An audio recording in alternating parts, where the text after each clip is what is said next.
बड़े बुजुर्गों की एक कहावत, मैं हमेशा कहावत का उल्लेख क्यों करता हूँ क्योंकि कहावत है कि जब ज़्यादा भूख लगती है तो दोनों हाथों से नहीं खाना चाहिए। इस चक्कर में क्या होता है, गर्मा गर्म भोजन से आप जल जा सकते हैं। तो कहने का मतलब ये कि इसमें अखिलेश यादव योगी आदित्यनाथ को श्री राम मंदिर प्रकरण पर घेरते हुए नज़र आ सकते हैं।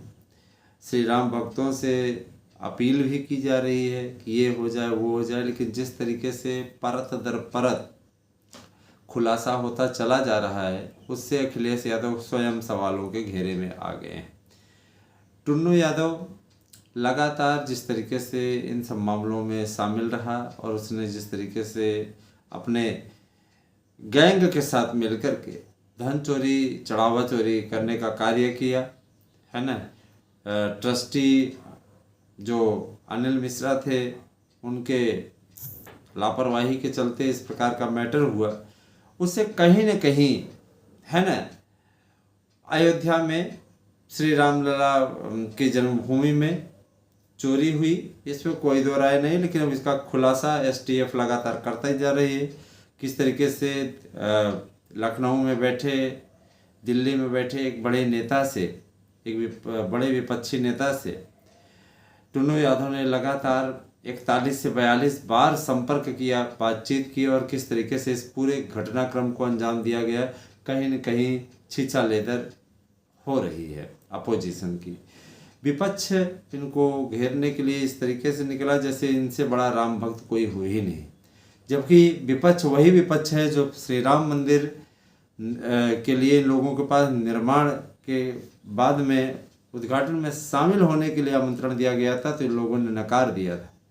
सोनिया गांधी ने नकार दिया था, अखिलेश यादव ने नकार दिया था। इन लोगों ने मजाक बना के रखा हुआ था, इनके अनुसार भाजपा का मंदिर था, राम मंदिर नहीं। और वो बाद में जाएंगे दर्शन करने के लिए, आज तक दर्शन करने नहीं गए। अब इनका राम के प्रति, भगवान राम के प्रति प्यार उमड़ा हुआ है। जनता भी अच्छी तरीके से जानती है कि ये वही लोग हैं जिनका इतिहास रहा है, कार सेवकों से के खून से जिनके हाथ रंगे हुए हैं। ऐसे लोग क्या राम की भक्ति करेंगे। रही बात इसकी, तो जनता के बीच में जब हम सबकी टीम गई तो सीधे तौर पे जनता का ये कहना था योगी थोड़ी नहीं इसमें इन्वॉल्व है, मोदी थोड़ी नहीं इन्वॉल्व है। जब मंदिर के ट्रस्ट पे सरकार का कोई अधिकार ही नहीं है ना। हाँ, जांच का आदेश उसने इसलिए दिया हुआ है क्योंकि देखिए शासन उसका है, लेकिन अंदर खाने किसी प्रकार का कोई हस्तक्षेप नहीं है। तो कहीं न कहीं अगर देखा जाए तो अखिलेश यादव इस पिच पर बैटिंग करके फंस गए हैं। अच्छी खासी पीडीए की राजनीति चल रही थी। आज पीडीए में ये स्थिति है कि मायावती ने एक खेला कर दिया है, ओवैसी के साथ में गठबंधन कर रही है। कांग्रेस मौके की तलाश में रहती है कि किस गठबंधन में शामिल हो जाए। द्रमुक को धोखा दे चुकी है कांग्रेस, समाजवादी पार्टी को धोखा कब दे देगी कोई नहीं जानता।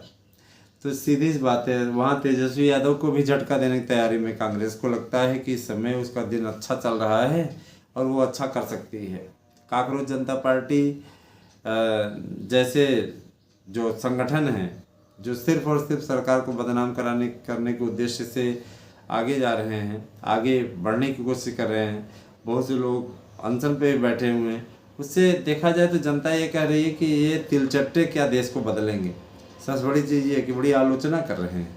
तो मित्रों, अखिलेश यादव अगर वही पीडीए वाली राजनीति लेकर के चले होते तो हो सकता था कि वो कड़ी टक्कर दे पाते, लेकिन आज तो ओवैसी और मायावती का गठबंधन, कांग्रेस भी इसमें शामिल कर लीजिए।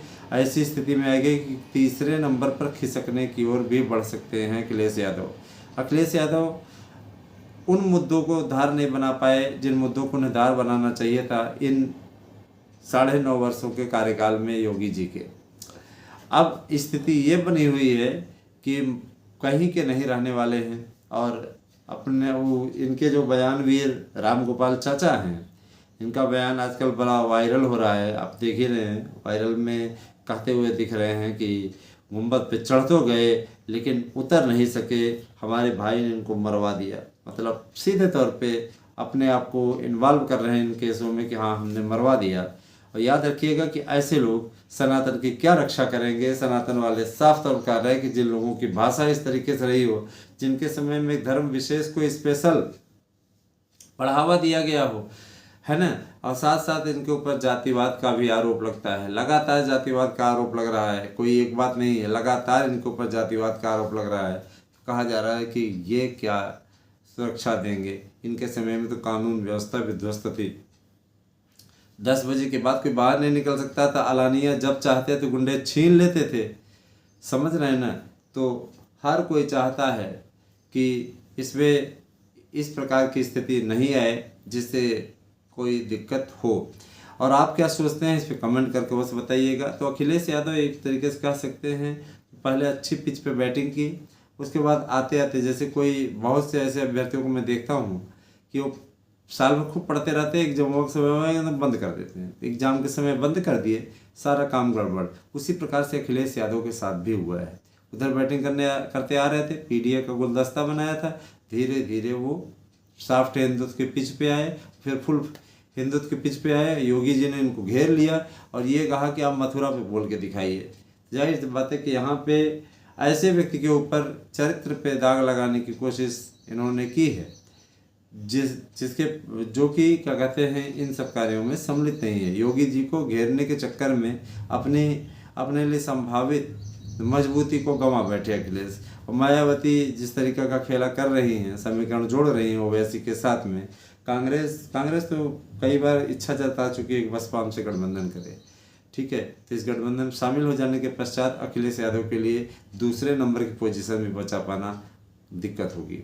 और कहा जा रहा है कि इस विधानसभा चुनाव में हार के साथ ही अखिलेश यादव की पार्टी इसके पहले भी मानसून सत्र में भी टूट सकती है, उसके बाद भी।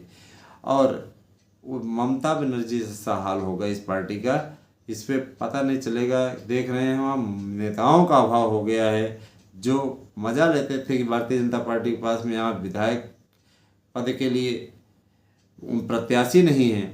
आज उनकी कंडीशन ये हो गई है कि उनके पास स्वयं इस प्रकार की स्थिति आ गई कि उनके पास नेता नहीं बचा है पश्चिम बंगाल में। तो याद रखिएगा, शरद पवार के पास में नेता नहीं बचे हुए हैं, उद्धव ठाकरे के पास नेता नहीं बचे हुए हैं। ये स्थितियां चल रही हैं। अब स्वयं समझ लीजिए कि क्या इनकी दुर्गति होने वाली है ना।